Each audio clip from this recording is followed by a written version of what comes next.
we're going to kick off this Green Challenge session, excuse me. And just to give you a little reminder of what the Green Challenges are all about, I will tell you. There was 25 Green Challenges sent in, 5 at each university, and 10 were chosen to present at the summer school.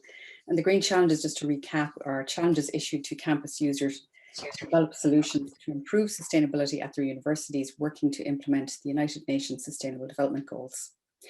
So the common themes were 4. So one of them is actions to support and enhance biodiversity, practices that bring the university closer to zero waste, reducing carbon footprint of transportation, and reducing the environmental footprint of catering. So the session is being recorded, just as a reminder for you all. Please type your questions into the chat function below, and each team will have 7 minutes to present. At the end of 7 minutes, I will unmute and remind the team that their time is up. And then we will have 7 minutes for questions and answers after each session. So first up is a Green Challenge from Trinity called Student Lab Coat Reuse. And this is going to be presented by Daniel O'Reilly and Megan O'Connor. And this is a scheme for collecting and cleaning laboratory coats from students and reselling them to new students, which prevents waste, salvages a lot of materials that otherwise would get dumped, and also helps students save money. So Megan and Daniel, welcome, and I will hand over to you.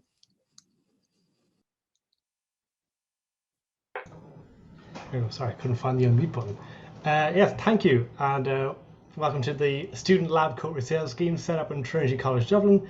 As Michelle has just introduced us, the team was made up of myself, Daniel O'Reilly, and Megan O'Connor. And the goal that we decided to tackle was practices that will bring the university closer to a zero waste goal. And we decided to look at lab coats because in Trinity, and I'm sure it's the same in your universities, every year hundreds of STEM students and health science students have to buy lab coats for their practical sessions. Now these lab coats usually cost 40 or 50 euro, and a lot of students get to use them for all 4 years of their degree, but a lot of people only get 1 year or maybe even only half a year out of their coat. Once they're finished with them, a few students do sell their lab coats on to people privately, but the vast majority of them just end up in the bin. After all, it's not like you're going to wear it casually around the house or add the lab coat to your summer wardrobe. So with all that in mind, we knew that our UNI-ECO project would be provide a low friction solution for students to resell their good condition lab coats, reducing the amount of coats that are dumped and reduce the demand for new coat production. Now it was a nice idea, but to actually get it to happen and to make the students' experience as simple as possible, there's a lot of work to do. So first of all, I basically drew out a flowchart for how the lab coat would get from a student to us, to being washed, to being resold, then wrote some code to automate a Google form. When a student signs up to the scheme, they're given a lab coat ID that they write on the coat so that we know whose coat is after, whose coat is whose, and after they're washed, we can make sure we pay the right people. And hopefully as the project matures in a few years, we'll build up a database of lab coats and how many times they've been resold through the system. And once we had the order of operations worked out, we needed some materials to make sure that we could actually, wash the things and collect the things. So we need laundry bags, we need latex gloves, we needed just a place to put the lab coats so we could collect them on campus. And then once everything was set up, we obviously had to get the word out there so people could actually use the service, which Megan will soon tell you about. So now we have the idea and the process, and it was time to make it come to fruition. It was vital for us to get meaningful staff buy-in so that the project had longevity. We needed to liaise with the security staff on Trinity College campus to drop off, as currently the campus is closed to visitors and students unless they have a prior booking for the library, etc. And of course, we needed to organise the safe and economical washing of the coats. So we launched the application form to the scheme in mid-June and have received 17 applications to date. 10 lab coats have so far been received from student drop-offs and via the postal service. And you can see a picture of our lovely bin there that is currently based in the foyer of the Students' Union building. None of the payments have been made yet until the coats have been laundered and signed off on quality for resale. This project also certainly hasn't been without its challenges. Interest in the pilot we are running has been a little bit lower than we expected. We purposely didn't advertise it hugely as we were expecting a really significant interest, but as students aren't on campus at the moment, and we do have, of course, students who are mostly on summer break at the moment, it is understandable, and we are confident that this will gain interest over time. Campus, of course, is also currently locked down due to the pandemic, which doesn't encourage students to attend. But one of the most important aspects of the work that we've done is to ensure that it is built from the ground up. And for this initiative to long outlast our involvement in the project and expand to other areas as well, such as health science uniforms. And getting staff buy-in wasn't easy. It proved to be one of our biggest challenges. And with our intention in ensuring that the project will continue, it was one of the most important. And hesitancy for handling lab coats, largely based on concerns for chemicals, etc., which thankfully was resolved due to our partnership with the technical officers. And of course, this is something that we want students to benefit from. And the most substantial cost of this project is actually buying the lab coats back from the students. So we are reselling them for more than we're buying them for. So profit will be made, and that we will reinvest in the scheme, allowing us to run it for a larger number of coats next year once we prove the concept and continue to grow. We've thankfully reached an agreement with the college to launder the coats, at least for this pilot year, for free. And we are confident that we can ensure that this arrangement will continue. So we have been fortunate enough to be involved in an organisation with significant enough following. Trinity College Dublin Students' Union has a system of class reps, which mean we have a delegate in almost every class across the college. Also, we've been able to utilise TCDSU's social media handles with almost 20,000 followers on Facebook and over 8,000 followers on Instagram. We're very fortunate to have a wide audience to tap into. We've also been working really closely with biology and chemistry technical officers, which is, of course, incredibly important to ensure that we have safe and best practice. And they can also advertise the sale of the second-hand coats to incoming first years, because they can communicate directly to them in the lab-based environment sooner than we can. A full step-by-step on how to run the scheme will be shortly published on our Living Lab, so that this project can easily be recreated in any of our partner universities. So, looking to the future, what do we think is the value of this project will be? Well, there's the obvious benefit of needing to produce less lab coats, and even though we haven't had the highest uptake yet, there has been interest from students wanting to get rid of their coats, especially if it makes them a bit of money. And because we're selling the used lab coats for half the price of the new ones, long term we expect that our scheme will eclipse the market, and in a few years the only new coat demand will be for replacing damaged coats. So we've been Dan and Megan from Trinity College Dublin Lab Coat Resale Scheme. Thank you so much for listening, and we'd be happy to take some questions. That's great. Thank you so much, Daniel and Megan. If you'd like to unshare your screen, and if anybody has any questions about this green challenge, please post them in the chat box. I might ask Justine if you have any questions, or are there any remarks you'd like to make about this challenge? Yeah, so far there's no questions in the chat, but maybe they'll drop in sooner or later. Yeah, I was wondering, because I don't know that much about lab coats, so maybe this isn't that big of a problem, but I was wondering, how do you check the lab coats after they've been handed in to make sure they're not damaged or whatever? Because I can imagine if you're working with chemicals, that's quite important. Do you have a system for that? Yeah. Hi. Do you want to answer, Megan? Well, there's a simple process in place within all laboratory-based sciences where any coat has to be safe when it's leaving the lab. So that is the responsibility of the student and whoever is running that lab, that no dangerous chemicals ever leave, so that they can be neutralized through different processes. And that is the basic lab safety that should be in place in any of those environments. Also, we have the alginate bags that we invested in at the beginning of the project. So we're not directly handling any of these coats. They're going to the laundry, and then we are inspecting them after they have been cleaned to ensure that they are of high enough quality to sell on. Yeah, it was a fear that we had at the start of the project, this sort of dangerous chemicals or biological agents.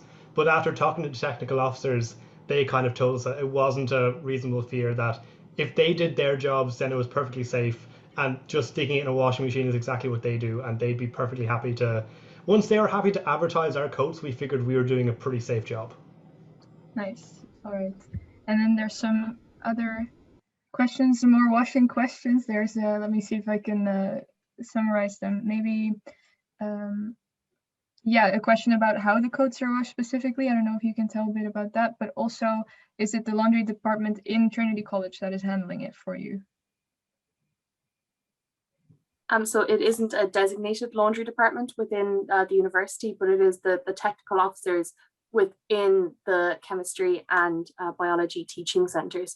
So they have existing laundry services that they already use for different purposes, and they have some spare coats for students to use. Say if they forget their laundry coat, there's a big orange one in Trinity that they call the coat of shame for when you forget your coat. So they have to launder them already anyways. So there's existing processes there that we're just tapping into. Very good. There's another question. Do you have a place you plan to have a set place on campus or operate as a pop-up store in changing locations in the future? I feel like I'm answering all these questions, but so basically there's already 2 existing stores that are run by TCDSU. So we have a shop that is being run in House 6, where is the main Students' Union building. And we also have a shop that is run out of the Hamilton building on the east end of campus, where the vast majority of the sciences are based. So there is already coats being sold there for €40 at no profit to the Students' Union. They're being sold at cost price. So they are very happy to be selling them there, just as it has already been existing. And Aidan asks, is there a particular reason for choosing lab coats? Basically because they're at just a substantial cost to students, and we realized it was something that we realized it was a problem we could at least partially solve. As far as university resources go, I'm not sure how it's like in your colleges, but in Trinity, the lab coat is a fairly substantial cost that a lot of people have been asking for a good number of years. Why can't there just be used ones? And we were kind of like, well, why can't there be used ones? Maybe that is something we can do. So it's basically just something that students were asking for already for a number of years, and we decided, oh, let's figure out if we can do it. Great. And one last question here, scaling up plans. Do you have any scaling up plans at the moment? Yeah, absolutely. And I think that the sky's kind of the limit with this project, which makes me have to stop myself from getting ahead of myself. But it's so easily implemented. And realistically, we could implement it across all of the different faculties. If you look at the likes of health science students with nursing and medicine and all of the therapies, they all have individual uniforms that they need to have to identify them as students, but they don't use afterwards in professional practice. So these are really high quality, they're usually high cost, and the student has no more use for them after the end of their time in college. And we should be able to resell them on to incoming students, and they should be of a high enough quality to do so.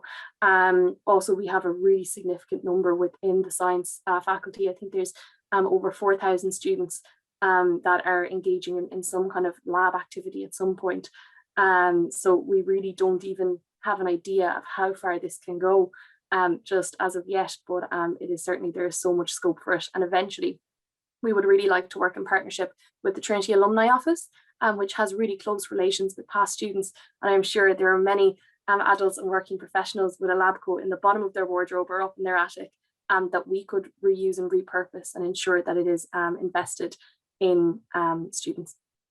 That's great. Megan and Daniel, thank you so very much for joining us for your presentation. And we're going to move on to the second presentation now, which is from the University of Montpellier. And it is, and I hope I pronounced this correctly, it's Ressourcerie, Etudiante, sorry, let me get this correct. Ressourcerie, Etudiante Solidaire. So this is a reuse project which involves the reclamation of furniture and electrical items from students moving out of the university, and it sells them back to incoming students at reduced prices, so thereby preventing waste, saving money and reusing items. So we're staying with the same theme of reusing items and preventing waste. And we have 3 presenters for this Green Challenge. It is Nicolas Renaud, Gilles Heck and Luna Tesser. So I will hand it over to Nicolas, Gilles and Luna. Thank you very much. Thank you. I'm going to share my screen.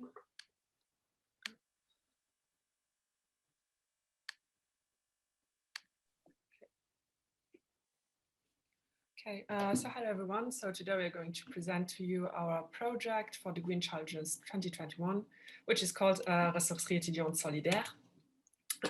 So we choose the challenge zero waste practice for the university. And first of all, I'm going to present our team. So we have Daphne, Solène, Antoine, which are not here today, and Luna, Nicolas, and myself, Jill.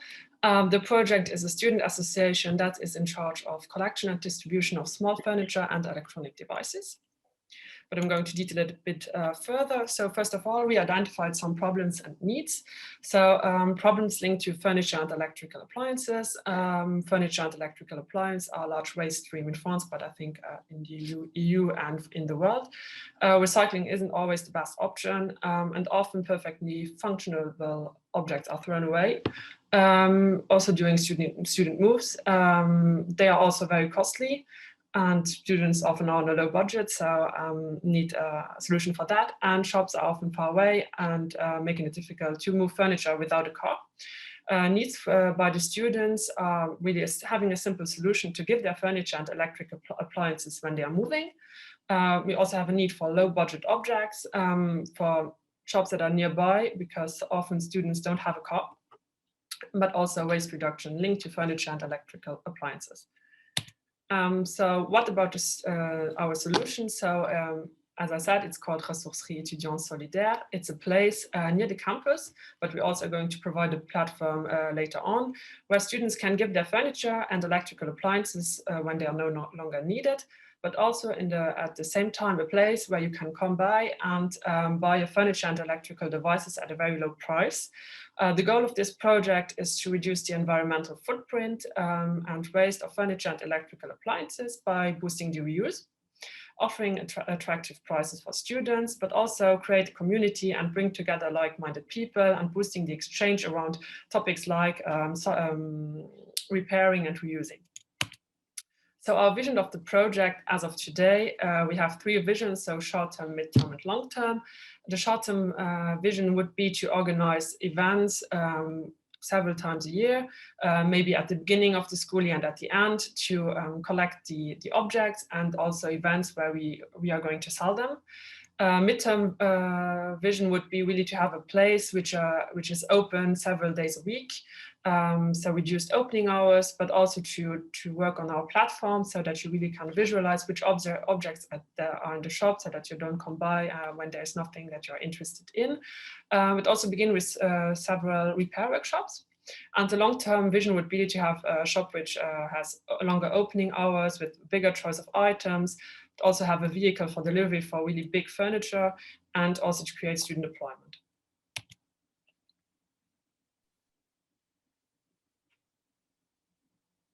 I think Nicolas.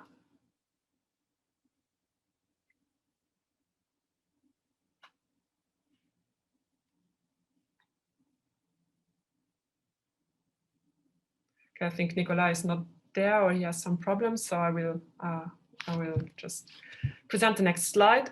So we are basing ourselves on a network with several partners. We exchange already with the RD Evolution and National Ressourcerie network, which is going to be a strong partner, but also with other student ressourceries from Paris and Bordeaux.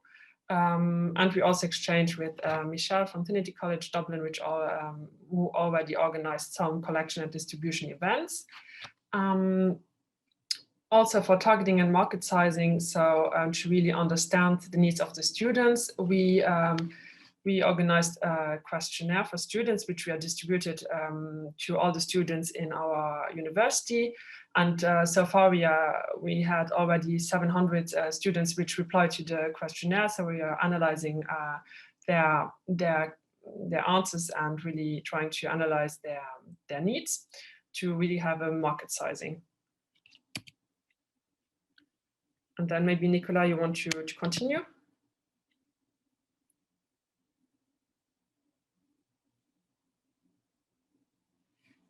Okay, so I will continue for the next steps.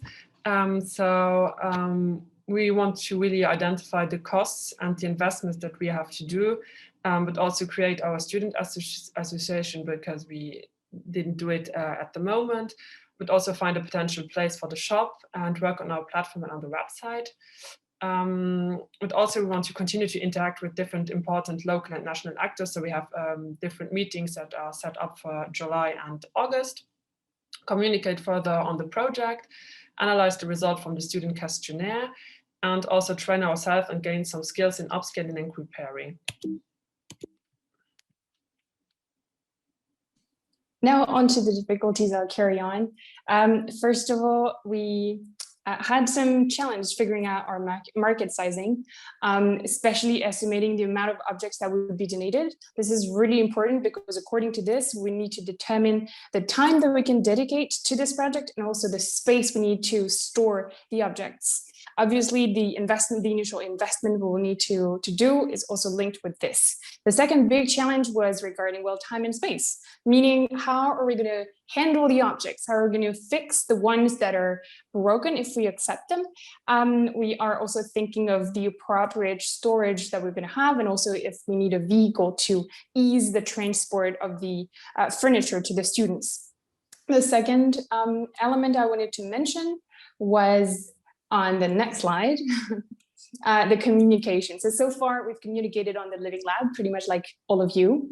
We've also communicated through our university. We found a lot of support among the students and the professors, and we had the chance to pitch this project during an event revolving around sustainable entrepreneurship, which was very enriching to get different viewpoints. We're starting now to communicate. We're starting to think of how we're going to communicate on social media, such as Instagram, Facebook, and LinkedIn. And last but not least, in terms of impact, it's threefold. First of all, we really want to have an environmental impact by fostering responsible consumption and by giving the means to start a more circular economy system by reducing waste and longering the lifespan of the furniture that we will handle.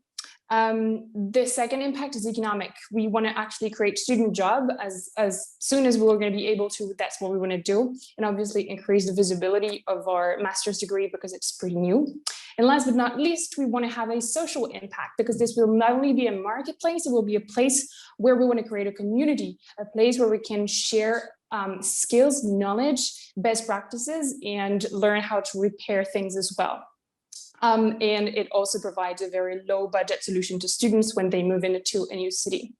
We believe, most of all, that this is an upgradable solution and a project that is evolving very fast. And we hope that it might inspire the universities, just like other universities inspired us. So our motto for now is, let's change the world one piece of furniture at a time. Thank you very much for your attention, and we're open to taking all of your questions. Thank you. All right, thank you. Let's see, the questions will probably start coming in soon. I had a question, because I think you also mentioned it briefly already, about the storage space and finding a space to store all the furniture. But I was curious why you choose to have two separate events for the collecting of the furniture and the selling of the furniture. Can you tell me a bit about why you chose to keep it like that? Yes, of course. So we thought about an event like really at the end of the school year to collect, because then the students are moving out. So that would be really to really collect the furniture, and then afterwards at the beginning of the year when students are moving in to really sell them. But afterwards it's really something that can evolve, but we thought of the idea like that. So because of the moving out and the moving in the students. If I may add another detail, the final goal will be to have a place where people can come in to bring in their old furniture and where we will sell it to new students at a very low price. But to begin with, we thought that it might be a good kickstart to have a couple of events like that in order to collect a first wave of furniture that we're going to be able to sell afterwards by opening only a few days a week. And when the project will really be solid, we're going to be able to open pretty much every day of the week, for instance, but we want to do that in a progressive manner. Very good. We have another couple of questions. And Nicola, I'm really sorry that the sound wasn't working for you during the presentation. I hope you can, are you able to join us now? Yes. Okay, good. Hello. One question from Mary. Are there any restrictions on electrical items? Because in Trinity, electrical items cannot be donated because there's a regulation in Ireland where somebody professional has to test the items to make sure they're okay, which becomes very costly. Is that that's part a of very our relevant job. question. But that's part of our job to test before selling. So I think it's not a problem for us because they give us and not directly to other students, and we test. And if it's working and there isn't any danger, we can sell it. That's great. Another question, who are the donors? Are they only students or do you also accept from staff or other people? For the moment, we want to only open it to students, and if it's needed, if we don't have any enough object donate, we will open it to other people, and especially the teachers and or the people working in the university. Great. And yeah, I can imagine that there'll probably be staff would be delighted to take things into campus and offer them, donate them.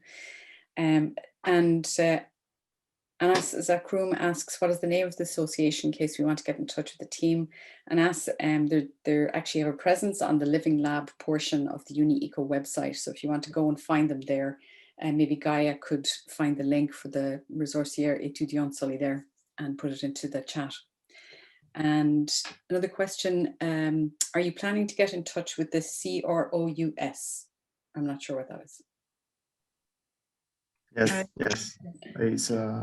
It's a French, I don't know what to explain. Jill?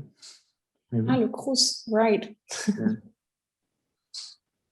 Yeah, it's basically, no, go ahead, sorry. You go ahead, Luna, I think. Yeah, Le CROUS is basically what's in charge of giving student grants and also in charge of student meals. For now, we haven't really planned to work in collaboration with them, but it is something we could totally conceive. Great. We're on this path of actually connecting with the partners, so take on the idea. A question for me, do you have a target date for when you expect to launch, for when you expect to actually start off? First of all, we wanted to start in September, but I think it's a bit optimistic. So maybe we are going to start the middle of this school year, or maybe end of the school year, hopefully. But September I think is a bit optimistic. Okay. One last question, do you target dormitory students or the ones who live in rented flats outside of the university, or both? And we target both. That's great. Because often dormitory students already have some smaller flats, and often they're already equipped. Mm-hmm. So maybe it's really better to have really all the students. Great. Yeah, you get more goodies from the bigger you make it. Okay, well, thank you all very much for your presentation, and we're going to move on to the third and final presentation now, which is from ELTE. Etudiante University in Budapest in Hungary. So this project is called Waste Free Moving Out. Similar to the previous project that we just heard about, it is also a reuse project which provides eco-friendly containers to students moving out, and it enables salvaging and reuse of those materials. So I hand you over to Gergo Nagy. Yes. Is it Nagy, Gergo? Or tell us how to pronounce your name. Yes, Nagy Gergo. Gergo Nagy, yes. Great, thank you. I'm starting to share my screen.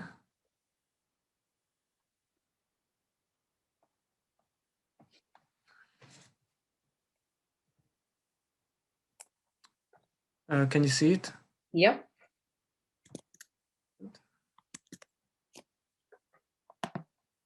So, welcome everyone. My name is Gergő Nagy from the University at Eötvös-Loránd, and I will introduce you our project of zero waste moving out. As you know, in the past 1.5 years, many students had to move out several times because of the dormitories were closed because of the COVID-19 pandemic. And we think that our project is help for our students and a solution to reduce the waste in our dormitories.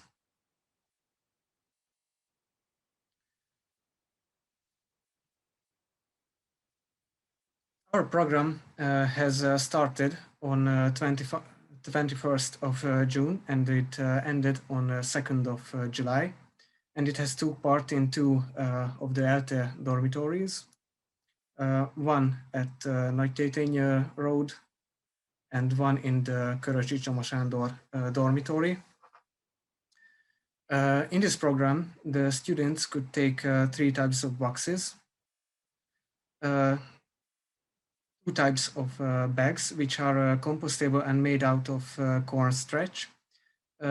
They could bring donations like clothes or smaller things. And in the kitchens, there were boxes for food like cans or snacks they can't eat. Between 21st of June and 2nd of July, we were in our dormitories to do this program from 9 a.m. to 11 a.m. and from 6 p.m. to 8 p.m. we were at the rooms and we divided the tasks. On the right side, you can see the poster of our project. Of course, we had to prepare for this long before 21st of June. We made the small boxes. We made prepared the exchange boxes, which have been taken to every kitchen in the dormitories. We called it Berza box, and this is how it was.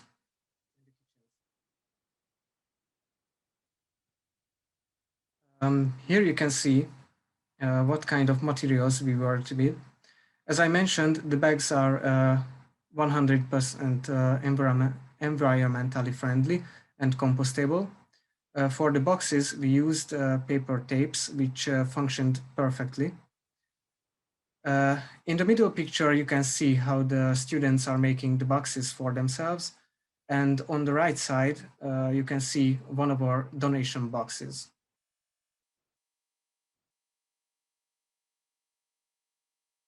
Here you can see the donations.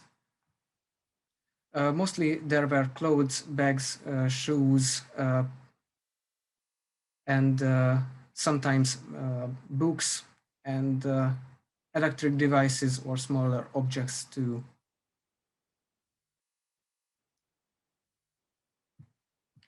And what are the reflections and the future of this project?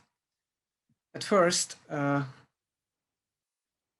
we saw that the event of moving out of the dormitories produced a lot of waste which could be recycled.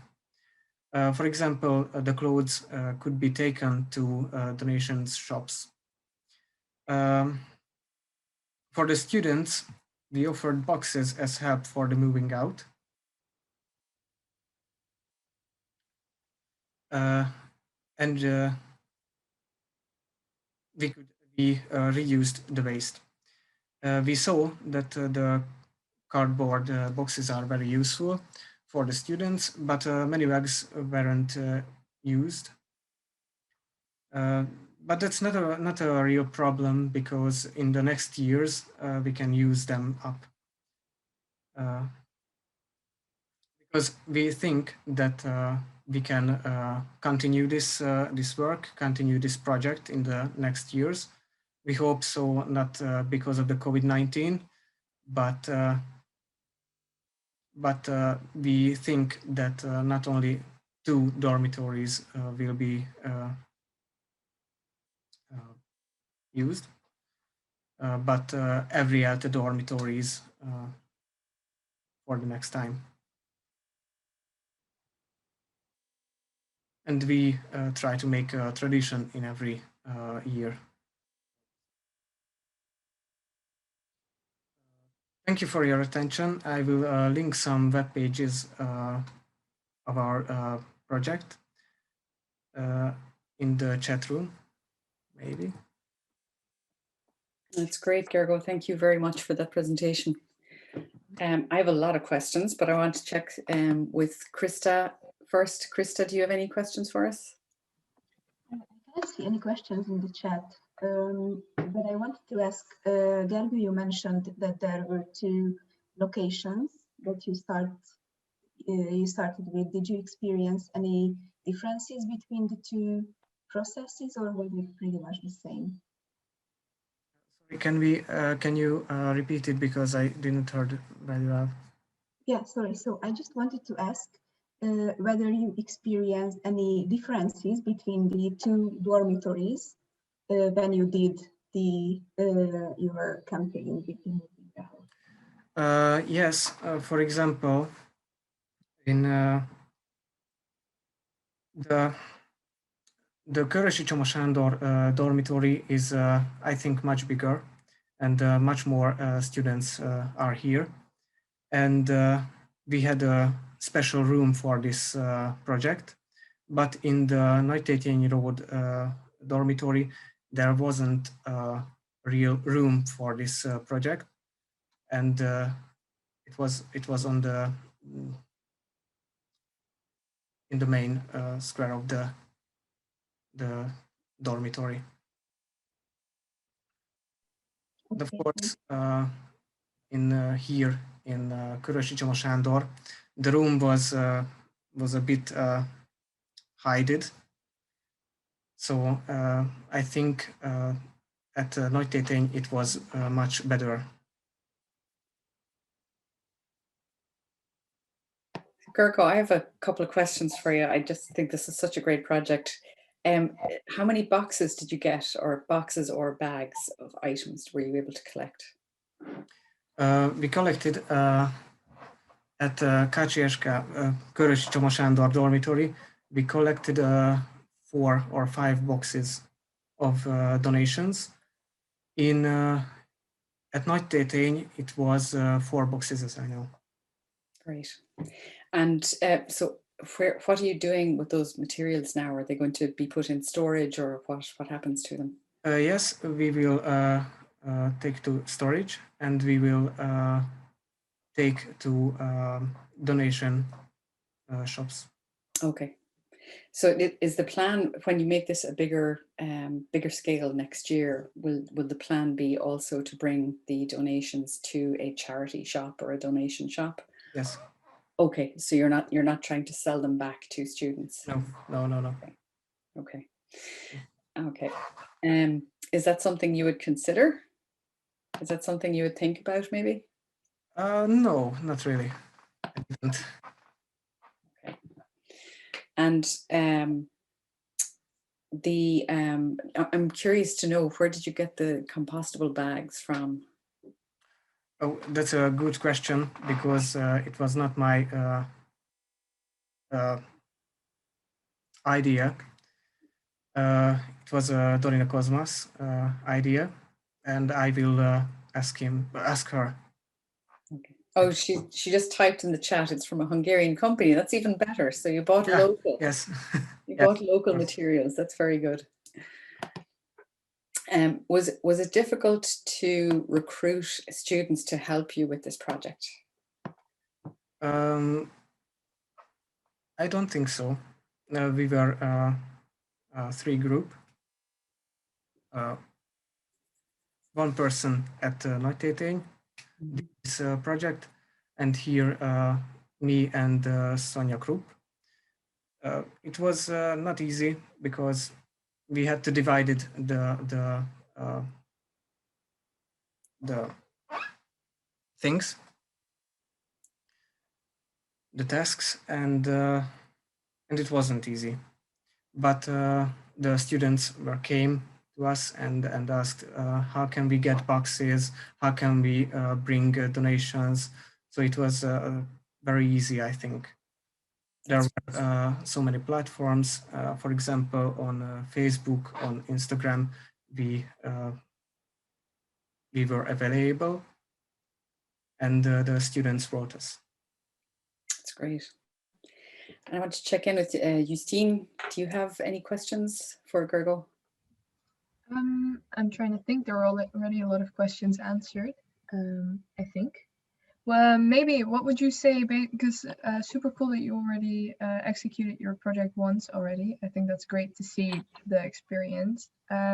What is the #1 lesson you learned, you think, that next time you know, like the most important lesson maybe?